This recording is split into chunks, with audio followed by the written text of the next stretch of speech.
Shalom amigos, un gusto saludarles de nuevo, siempre para aprender de la Torá. Le damos las gracias al Boreolán porque nos permite un día más de vida y una oportunidad más para que podamos aprender acerca del mes de Tishrei, segunda parte. Recuerda, cada día ha sido hecho especialmente para ti. Aprovéchalo. Comenzamos. Los 10 días de arrepentimiento. El ayuno de Gedalía.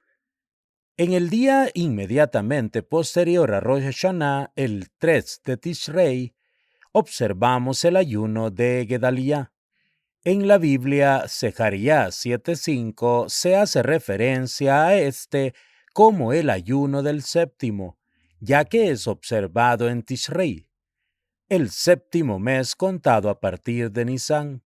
Si Rosh Hashanah resulta ser un jueves o un viernes, el ayuno que coincidiría con Shabbat es postergado al domingo, el cuarto de Tishrei, ya que los ayunos públicos, con la sola excepción de Yom Kippur, no se observan en Shabbat.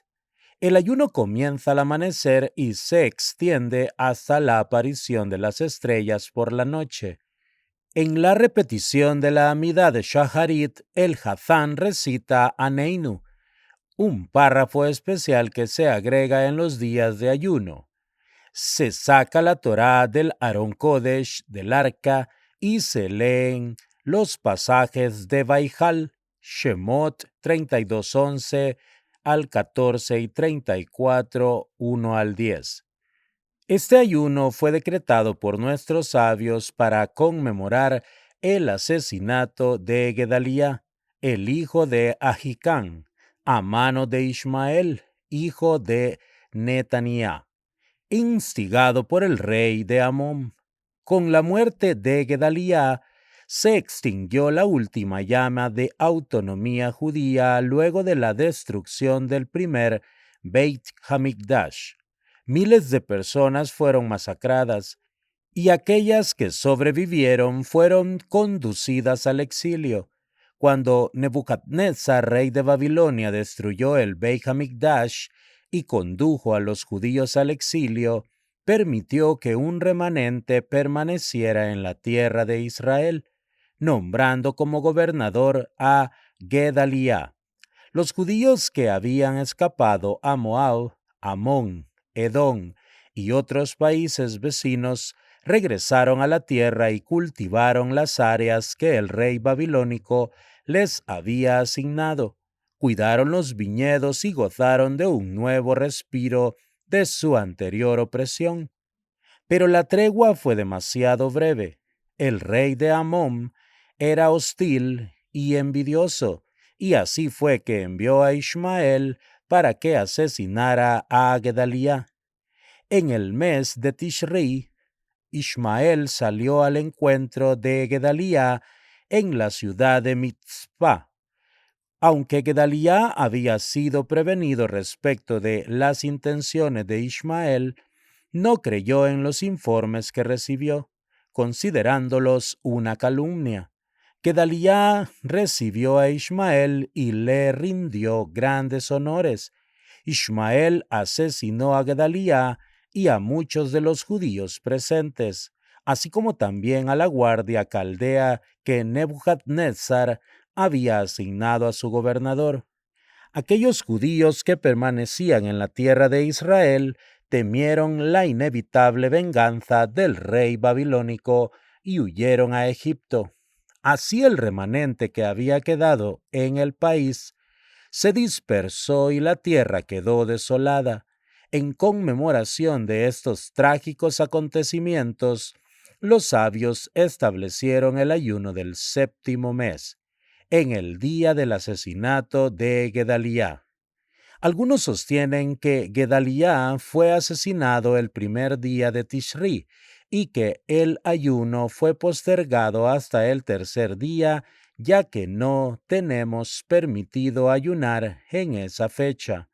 Nuestros sabios señalan respecto de este ayuno, Rosh Hashanah 18b. Esto nos enseña que la muerte de un justo equivale al incendio de la casa de Dios, ya que así como se decretó un ayuno en conmemoración de la destrucción del Beit HaMikdash, así también se decretó un ayuno en conmemoración de la muerte de Gedaliah.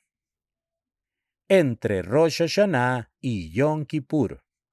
Los 7 días entre Rosh Hashanah y Yom Kippur se denominan días de arrepentimiento o 10 días de arrepentimiento, Aseret Yemei Teshuvah, contando los 2 días de Rosh Hashanah y el día de Yom Kippur, también de arrepentimiento.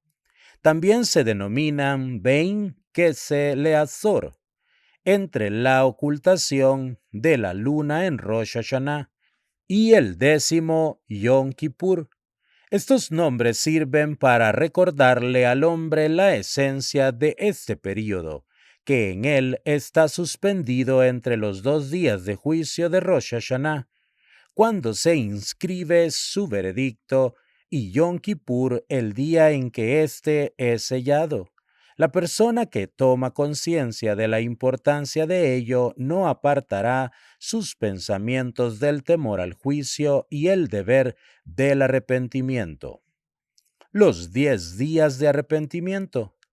Debido al gran amor que Dios siente por su pueblo, busca ser misericordioso y no desea que el hombre perezca, sino que se arrepienta para así poder finalmente concederle el bien. Es por eso que espera y anhela el arrepentimiento de todos aquellos que cometieron transgresiones. Por su infinita misericordia, nos concedió días especiales en los cuales está lo más cercano posible a nosotros, para que nuestra penitencia sea aceptada de inmediato, como expresa el versículo en Yeshayá 55:6. Buscad a Dios cuando Él puede ser hallado, llamadlo en tanto está cerca.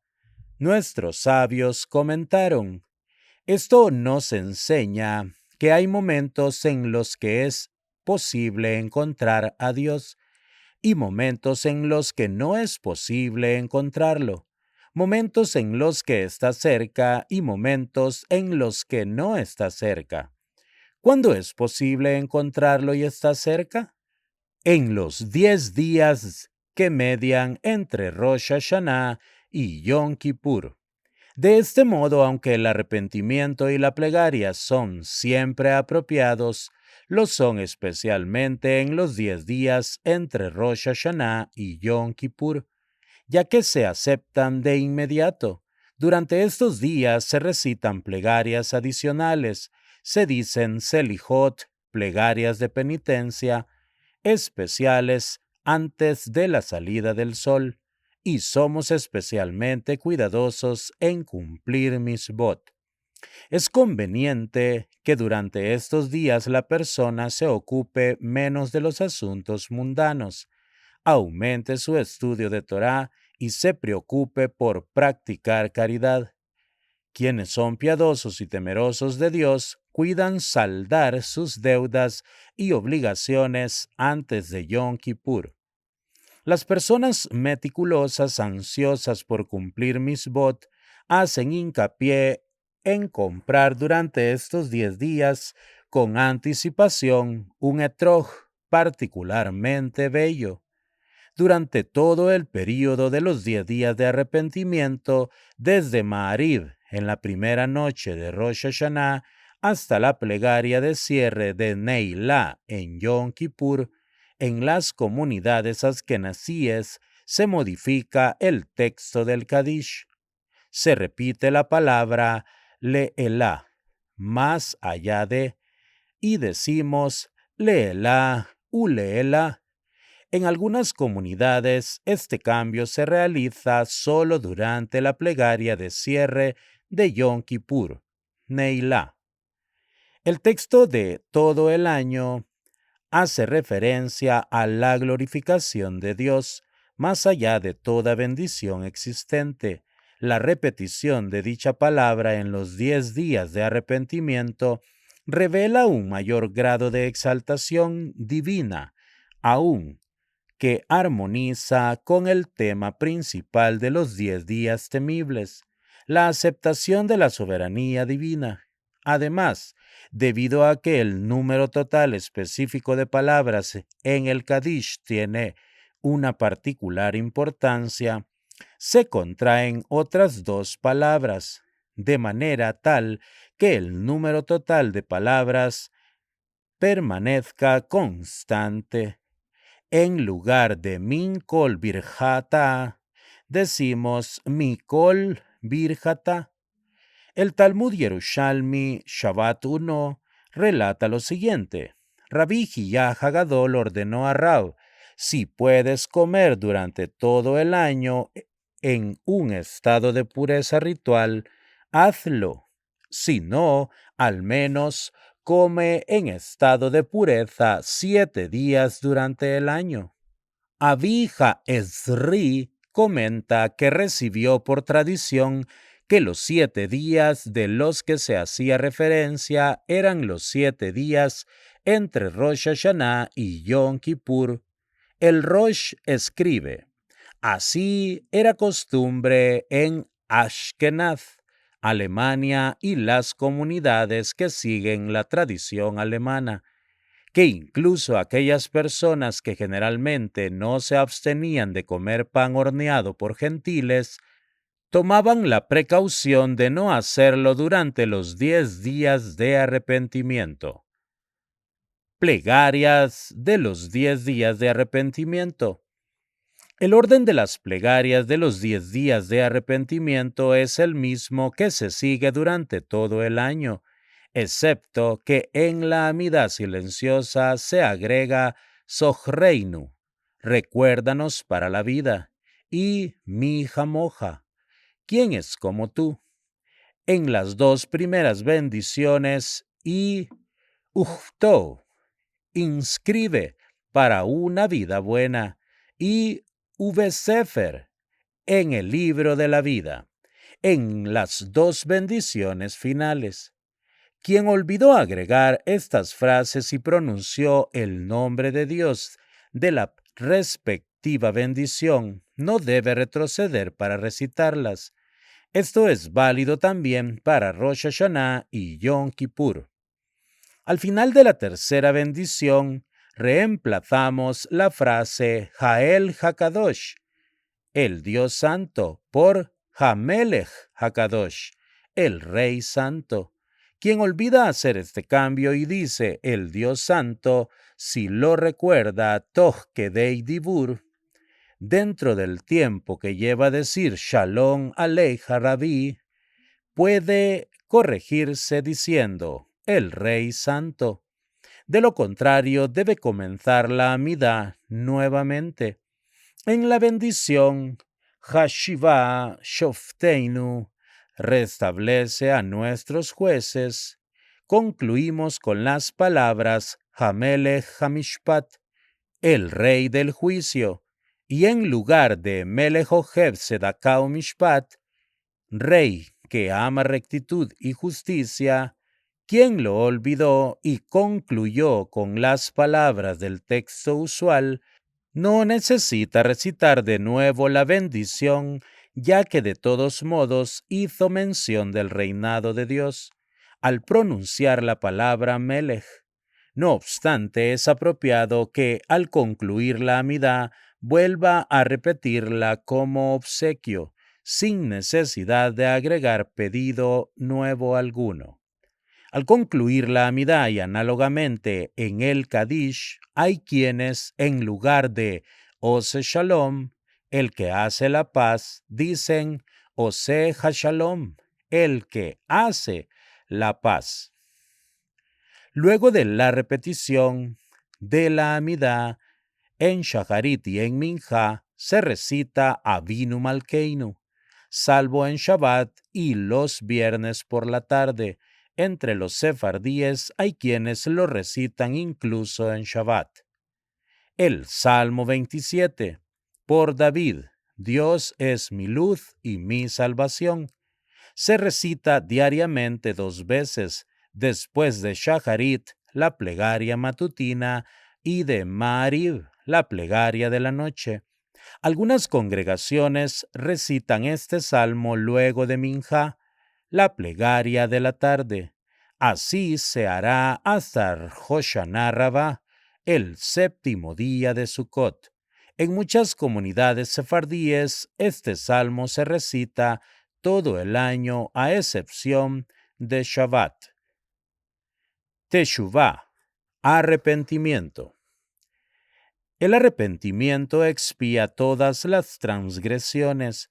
Aunque uno haya pecado toda su vida y se arrepienta solo en el instante final, no le será recordado ninguno de sus actos inicuos, como declara el versículo en Yehezkel 33:12. Y en cuanto a la iniquidad del malvado, éste no tropezará con ella el día que se aleje de su iniquidad. No creas que la persona debe arrepentirse solo de aquellos pecados que involucran una acción, como ser robar. Por el contrario, también debe examinar sus malos pensamientos y alejarse del enojo, el odio, los celos, la burla y la procura de dinero y honores. Sobre estas transgresiones expresa el profeta Yeshayá 55:7. Abandone el malvado su camino y el hombre impío sus pensamientos.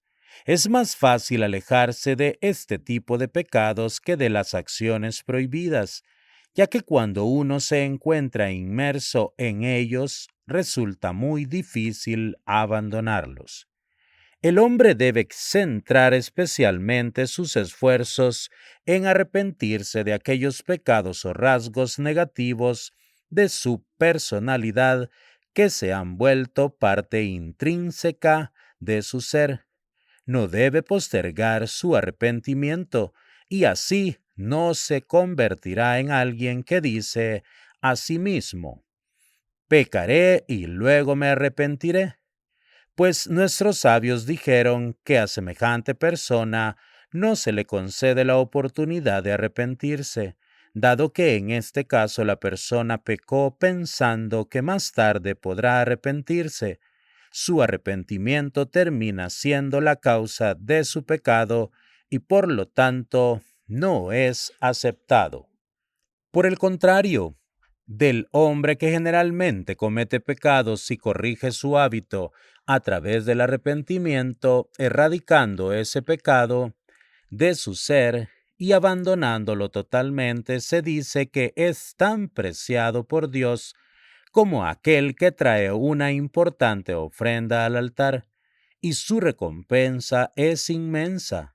Cuanto más forme el pecado parte de la persona, tanto mayor será la recompensa por el arrepentimiento. Lo mismo es válido respecto de un lugar, una época o una edad. Si una persona ve un lugar donde la gente tiende a cometer una determinada transgresión, ha de saber que este pecado en particular constituye la máxima fuente de acusación en contra de ellos. Por lo tanto, el arrepentimiento por este es más importante que cualquier otra fuente de méritos que pudiera existir, y es mucho más apreciado por Dios que cualquier otra buena acción. Si se arrepienten, ello les ayudará a abandonar sus demás transgresiones. Si no, aunque sus demás acciones sean buenas, serán considerados como quien se sumerge en la mikveh, baño ritual, para purificarse al tiempo que sostiene un objeto impuro en sus manos. Si una generación es conocida por cometer una transgresión específica, las personas perceptivas entre ellos deben abocarse a corregir esa falta en particular más que cualquier otra, ya que su arrepentimiento ayudará a inclinar la balanza en beneficio de todos aquellos que posteriormente imitarán su conducta y también se arrepentirán. Esto también se cumple en las etapas de la vida del hombre. La infancia es diferente de la juventud y ambas difieren de la edad adulta. En cada una de estas etapas del desarrollo, la inclinación al mal lleva al individuo a cometer transgresiones. La esencia del arrepentimiento consiste en darse cuenta de cuáles son los pecados que lo dominan, para así poder concentrar todos los esfuerzos en superarlos hasta alcanzar la etapa en que Dios testifica que nunca más reincidirá en esa actitud insensata. Verdad y paz. No existe cosa más excelsa que la verdad, ni más amada que la paz.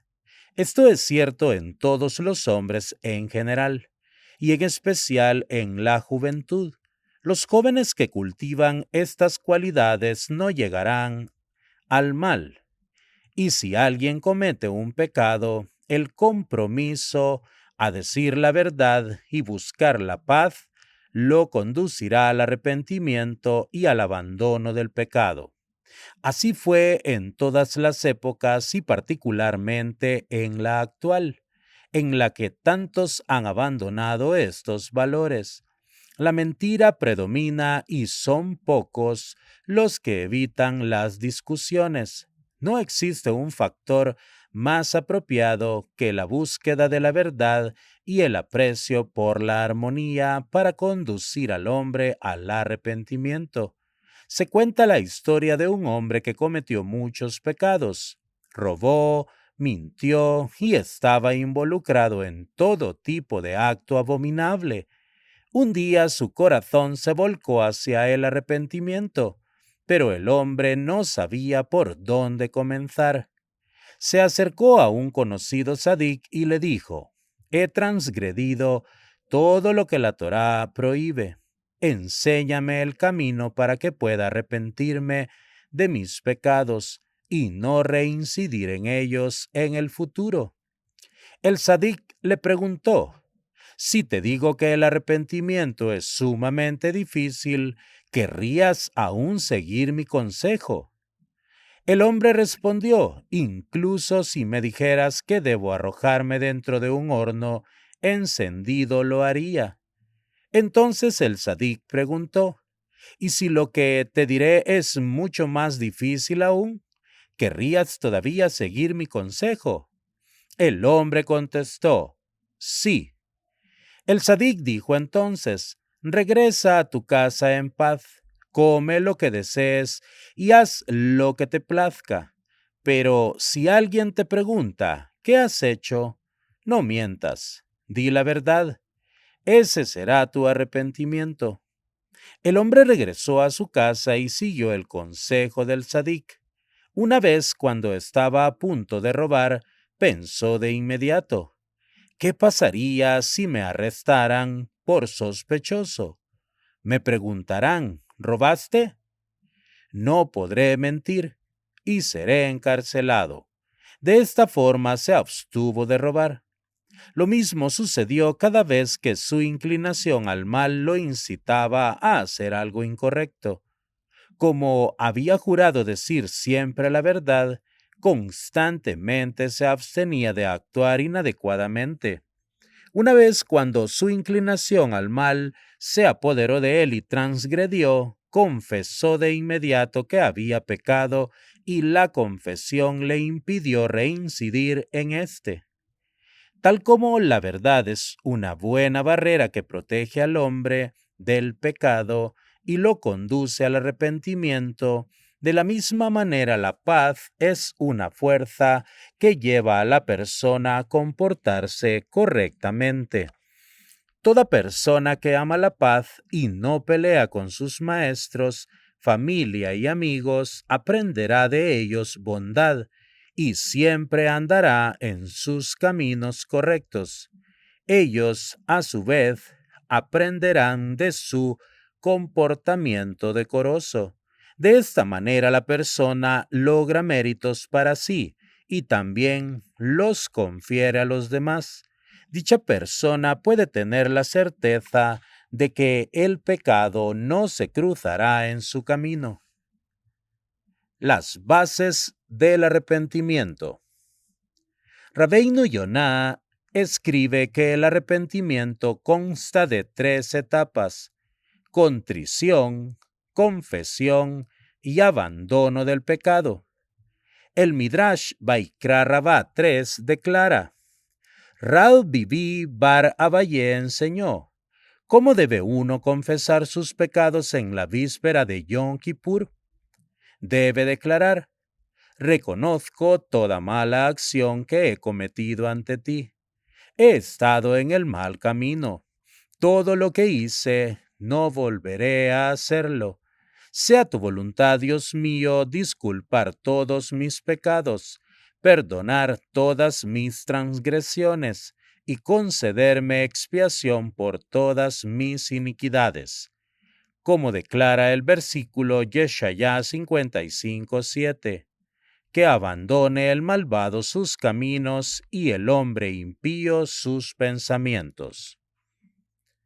Abandonando el pecado.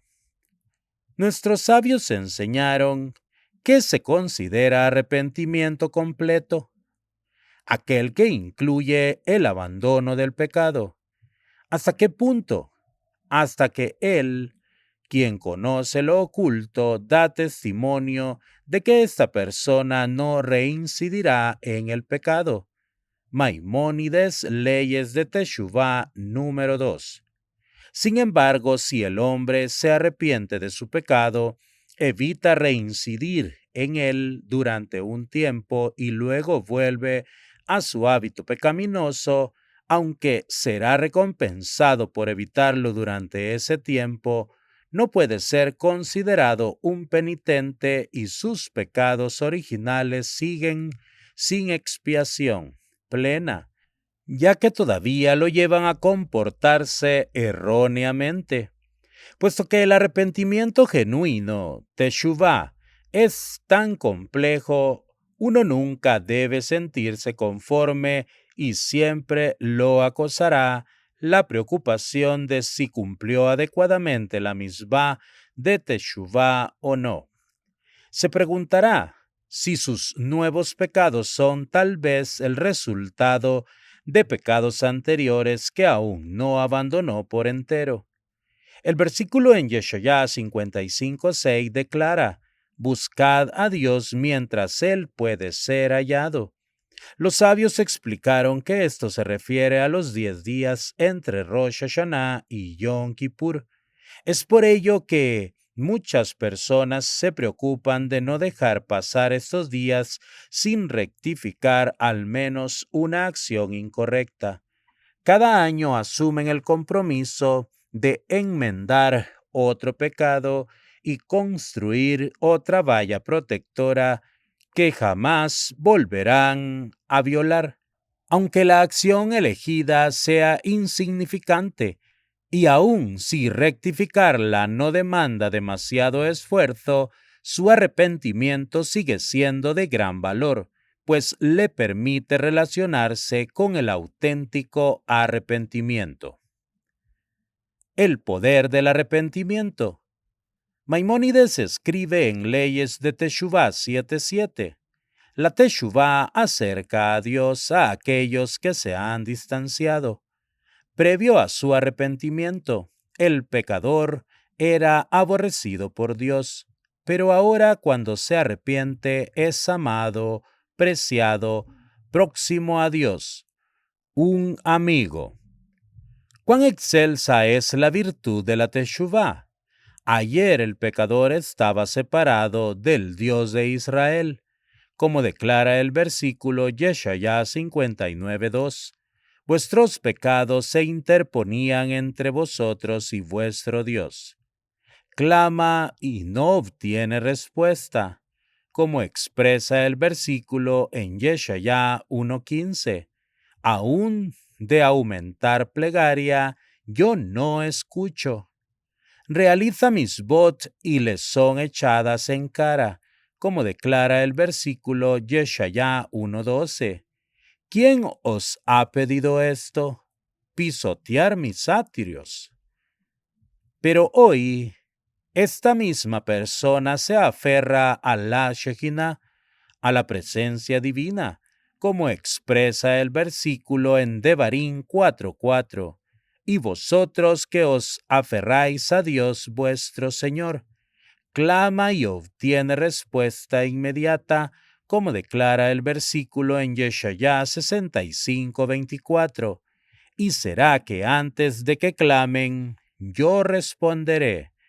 Realiza misbot, y éstas son aceptadas con placer y júbilo, como declara el versículo en Coelet 9:7, porque Dios ya deseó tus acciones. Todos los profetas demandaron el arrepentimiento, e Israel solo será redimida a través del arrepentimiento.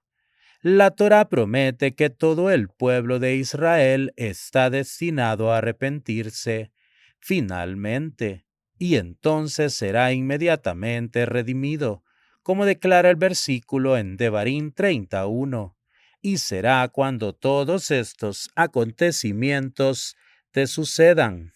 Retornarás a Dios tu Señor, y Dios tu Señor hará regresar a tu remanente, se apiadará de ti y te reunirá de entre todos los pueblos donde Él te ha dispersado. También los sabios se expresaron acerca de la grandeza del arrepentimiento. En el lugar donde se alzan los Baalei Teshuvah, penitentes, ni los justos consumados pueden pararse. Tratado de Berajot 34a. Grande es el poder del arrepentimiento, ya que por su intermedio hasta los pecados premeditados se convierten en méritos. Yomá 86a. Grande es el arrepentimiento, pues rompe el decreto divino. Negativo sobre el hombre. Rosh Hashanah 17. Los portales de la plegaria a veces están abiertos y a veces cerrados, pero los portones del arrepentimiento siempre permanecen abiertos. Devarim Rabá 2. Preguntaron a la sabiduría, ¿cuál es el castigo del pecador? Y la sabiduría respondió, el mal persigue a los pecados. Mishlei 13:21. Preguntaron al santo bendito sea, y Dios respondió, que se arrepienta. Talmud Yerushalmi Makot 2. Quien se arrepiente es considerado como una persona que ascendió a Jerusalén, construyó el Beit HaMikdash, el gran templo, erigió el altar y ofrendó los sacrificios especificados en la Torá. Vaikra Rabá 7. El poder del arrepentimiento es tan inmenso que con el mero hecho de pensar en él, la persona asciende inmediatamente a un nivel superior, no al primero o segundo cielo, sino ante la presencia del trono de gloria. Pesictá Rabatí 44. Venid y sed testigos del poder de la Teshuvá, ya que convierte al hombre en soberano del mundo, lo corona, cura sus enfermedades y lo salva de la angustia y del dolor. Taná de Bey Eliyahu Rabá 18. Rabí Eliezer enseñó, el primer día tras su pecado, Adán ingresó en las aguas del Gijón, hasta que éstas alcanzaron su cuello. Ayunó allí durante 7 semanas hasta que su cuerpo parecía un tamiz, y dijo, Amo del universo, elimina mi pecado y acepta mi teshuvá, para que de ese modo todas las generaciones siguientes sepan que existe la penitencia. Pirkei de Rabí Eliezer. Si quieres conocer el poder del arrepentimiento, ven y observa a Ahab, rey de Israel, quien cometió muchos pecados, robó, codició y asesinó, como declara el versículo Melahim Aleph 21:19. Mataste y también quieres heredar. Más tarde se arrepintió e hizo llamar a Jehoshafat, rey de Judá, para que lo castigara dándole 39 latigazos por día.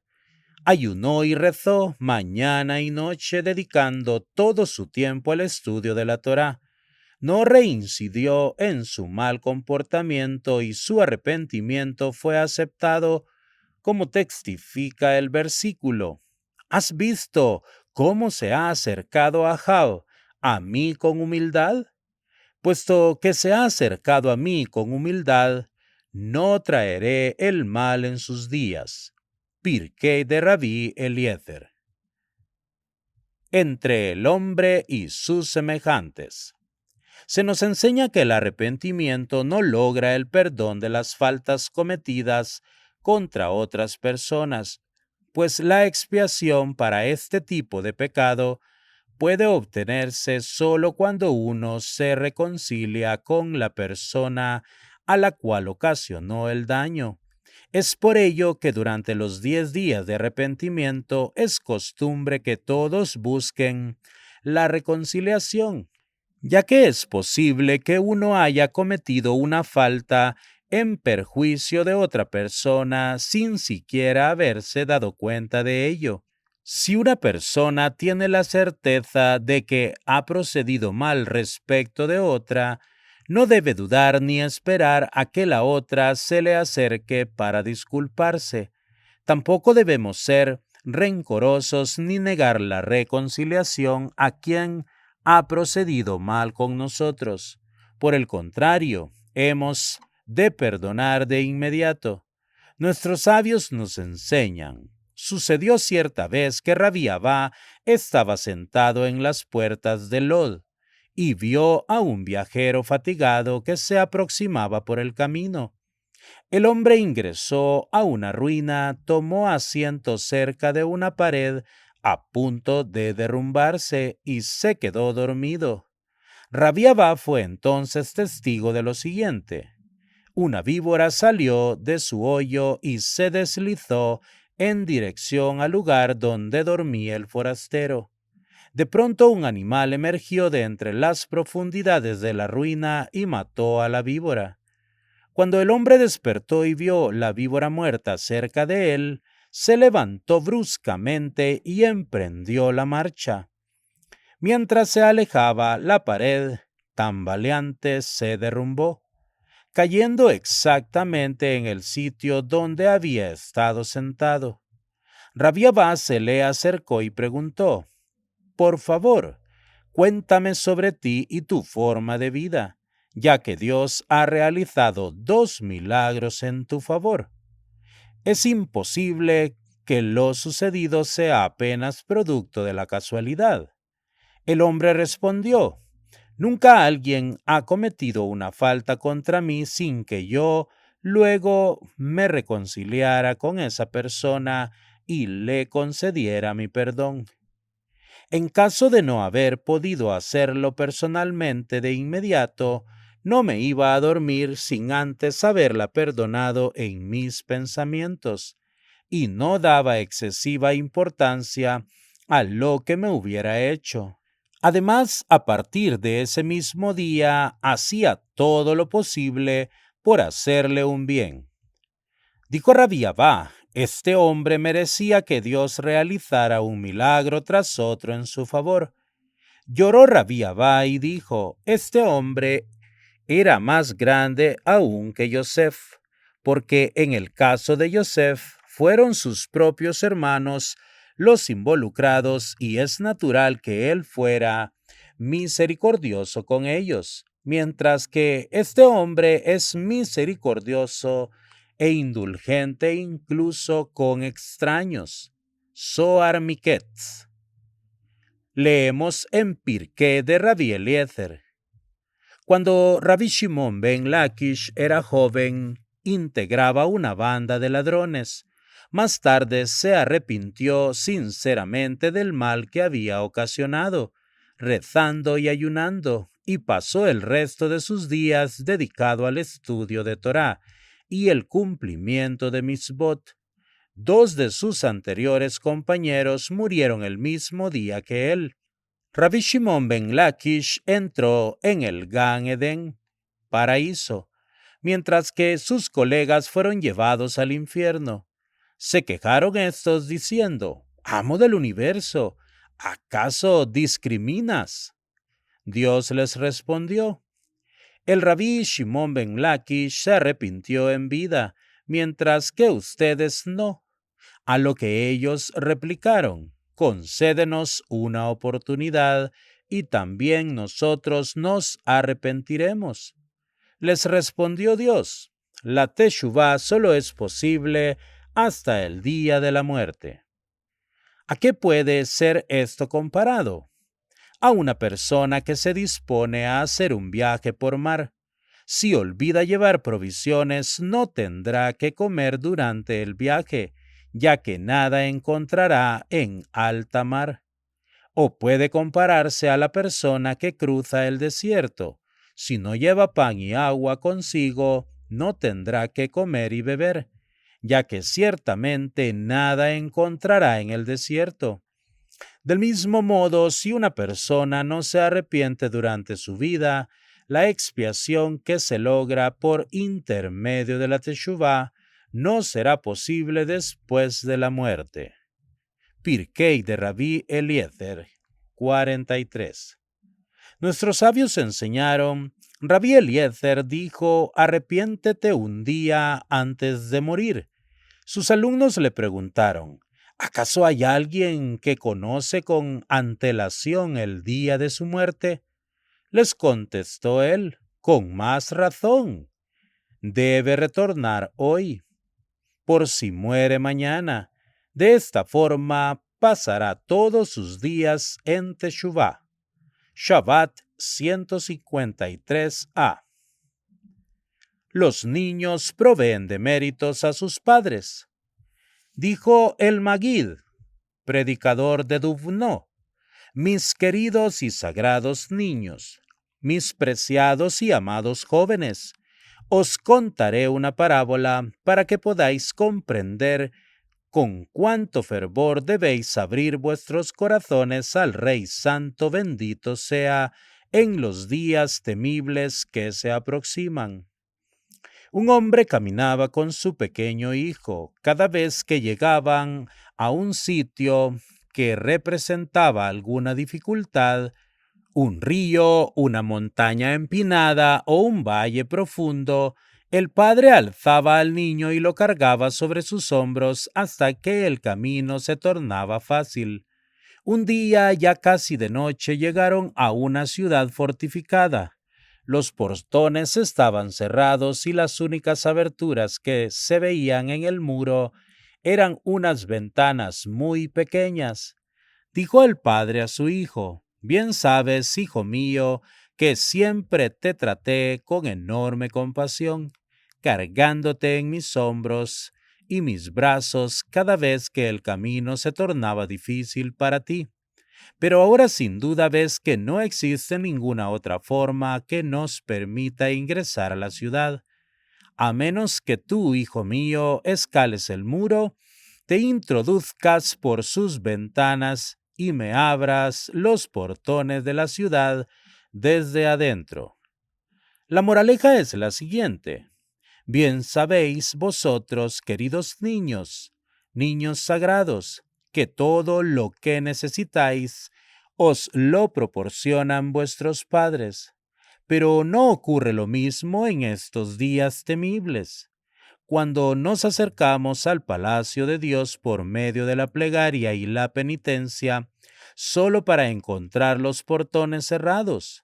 Como dijeron nuestros sabios, desde el día en que fue destruido el santuario, los portones de la plegaria permanecen cerrados.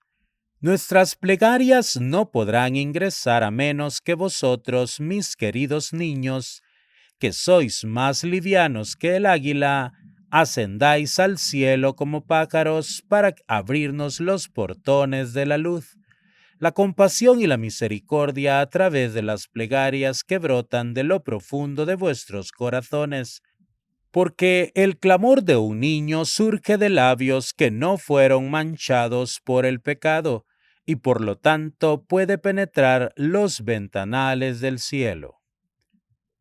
La plegaria de los niños. En otra parábola, el Maguid de Duvno se pronunció así: Mis queridos y sagrados niños, mis preciados y amados jóvenes, os contaré una parábola para que podáis comprender cuán apropiado es que derraméis lágrimas en las plegarias de estos santos días. Aunque vuestros corazones no estén agobiados por problemas o preocupaciones, pues vuestros cariñosos padres satisfacen todas vuestras necesidades. No permanezcáis en silencio. Debéis invocar el nombre de Dios.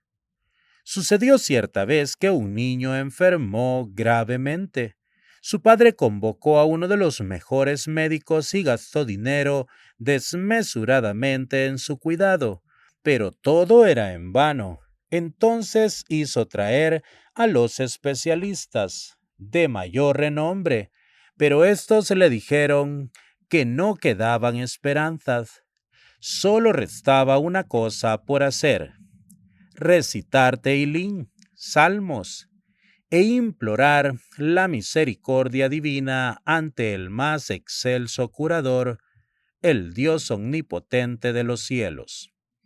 El padre reunió rápidamente a sus amigos más dedicados para que rezaran junto a él por su hijo enfermo. Luego reflexionó nuevamente sobre la situación y dijo al niño: Hijo querido, amado mío, a pesar de que los padres siempre se esfuerzan por satisfacer todas las necesidades de sus hijos, ello solo es posible cuando se trata de cosas materiales, de cosas que pueden adquirirse con dinero. Y tú, querido hijo, tesoro de mi alma, seguramente te has dado cuenta de que mientras yo creía posible pagar por una curación que te salvara la vida, estaba dispuesto a desprenderme de toda mi plata y todo mi oro, ya que carecen de valor a mis ojos. Pero ahora que los médicos han abandonado la esperanza de encontrar una cura y los medicamentos ya no surten efecto alguno en ti, solo resta una cosa por hacer: llorar e implorar misericordia, ya que las lágrimas de un enfermo son indudablemente mucho más preciadas y valoradas en los cielos que las derramadas por otro en su nombre. Por eso, no dejes que tus ojos escatimen lágrimas. Vuelca tu alma a Dios y que Él responda a tus plegarias y conceda tus súplicas. La enseñanza de esta parábola se comprende fácilmente. Queridos niños, cuando es posible salvarlos por medio del dinero, hacemos todo lo que está a nuestro alcance. Pero hoy, en estos días temibles, cuando no nos queda nada más que clamar e implorar misericordia, seguramente vuestras súplicas son mucho más preciadas en el cielo que las nuestras, ya que emanan de los labios inmaculados sin pecado. Es por ello que deben recitar esta plegaria. Por Sión no guardaremos silencio, por Jerusalén no nos quedaremos quietos. Que el año venidero sea uno de vida y paz, uno en el que Yehudá sea restablecido como antaño y que los hijos regresen a sus fronteras. Amén. Shabbat Shuvah.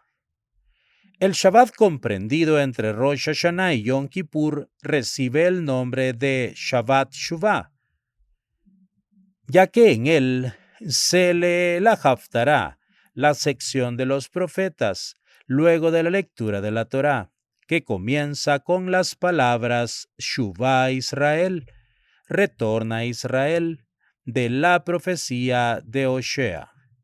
También recibe el nombre de Shabbat Shuvá o Shabbat Teshuvá, porque cae durante los 10 días de Teshuvá, arrepentimiento. El orden de las plegarias de este Shabbat es el mismo que el de cualquier otro, con excepción de los agregados que se hacen a la Amidá en el curso de los 10 días de arrepentimiento. No se recita Avinu Malkeinu en la bendición al final de la plegaria Magen Avot. Él fue un escudo para nuestros padres, posterior a las plegarias de Maariv el viernes por la noche. Las palabras Jael Hakadosh, el Dios Santo, son sustituidas por Hamelech Hakadosh, el Rey Santo. Se recita Av HaRachamim, que el Padre Misericordioso, al final de Shacharit, y Sidkadja, tu rectitud, al final de Minjá.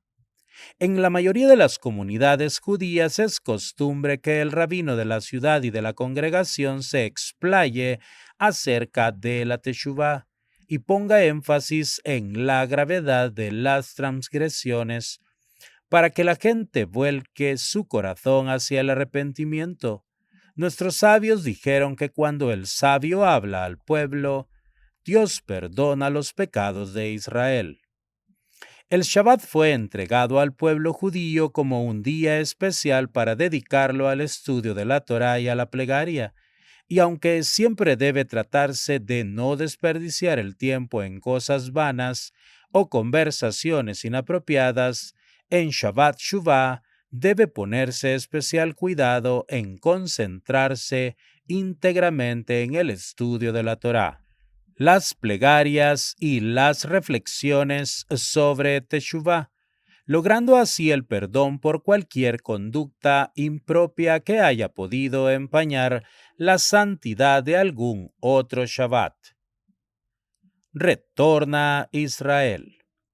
El versículo Osea 14:1 declara: retorna Israel, hasta Dios tu Señor. ¿Por qué habla el profeta de retornar hasta Dios tu Señor? Nos enseña que el arrepentimiento incumbe a todo judío.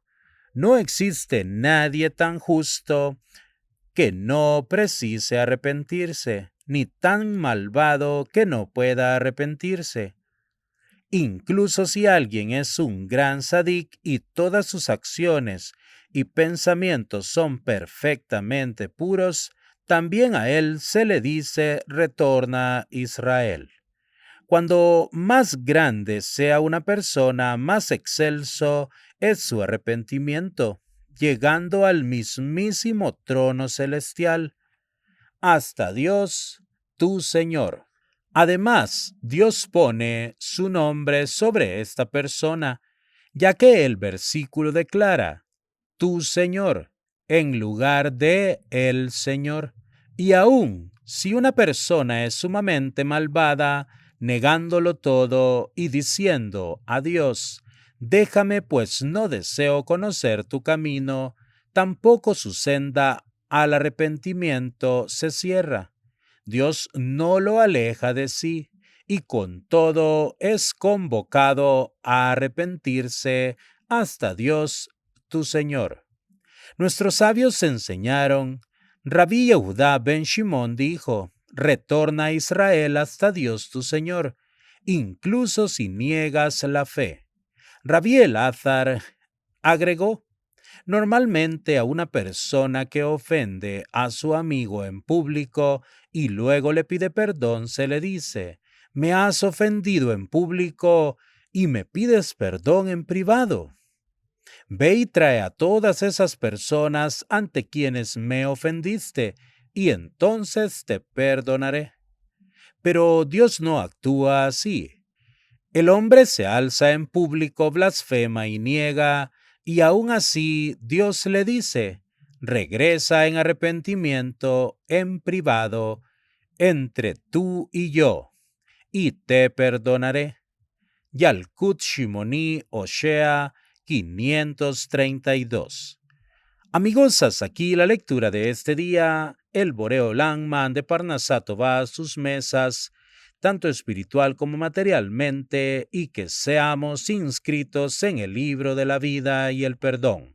Hasta la próxima con la ayuda del Boreolam.